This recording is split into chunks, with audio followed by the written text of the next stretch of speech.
जीवन में एक बार ऐसा दौर आया जब मैं बैंकरप्ट हो गया, दिवालिया हो गया। मेरी बनाई हुई कंपनी घाटे में चली गई, करोड़ों का कर्जा चढ़ गया, मेरा व्यक्तिगत बैंक बैलेंस जीरो यानी शून्य हो गया। कमाई के सब जरिए बंद थे और सरकार की तरफ से घर पर कुर्की के छापे लग गए। ये बात धीरूभाई को पता चली।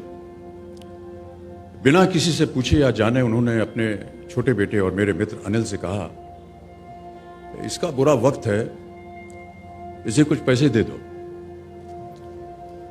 अनिल ने मुझे आकर ये बताया, देवी और सज्जनों, जितना वो देना चाह रहे थे उससे मेरी सारी दुविधा और परेशानियां खत्म हो जाती। उनकी उदारता पर मैं भावुक हुआ, लेकिन मुझे लगा कि मैं उनकी उदारता को स्वीकार न कर पाऊंगा।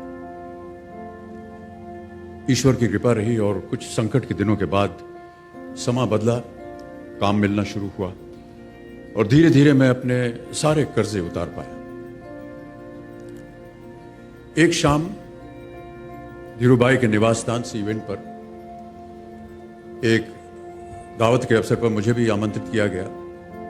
तो ऊपर लॉन में एक तरफ धीरूभाई एक बड़े से मेज पर अपने कुछ मित्रों, बड़े फाइनेंशियल और कॉर्पोरेट वर्ल्ड के दुनिया के दिग्गजों के साथ बैठे हुए बात कर रहे थे। मुझ पर नजर पड़ी तो मुझे बुलाया और कहा, यहां मेरे साथ बैठो। मुझे बड़ा अजीब लगा। मैंने क्षमा मांगी और कहा, मैं उधर अपने मित्रों के साथ बैठा हूं, वहीं ठीक हूं। उन्होंने जिद की और बैठा लिया मुझे। फिर अपनी उस दिग्गजों की महफिल में उन्होंने कहा, यह लड़का गिर गया था लेकिन अपने बल पर फिर खड़ा हो गया है, मैं इसकी इज्जत करता हूं।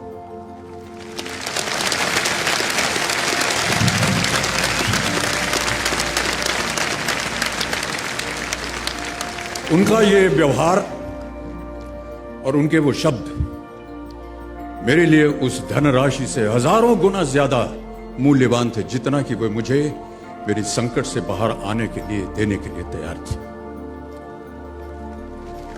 ये उनका व्यक्तित्व।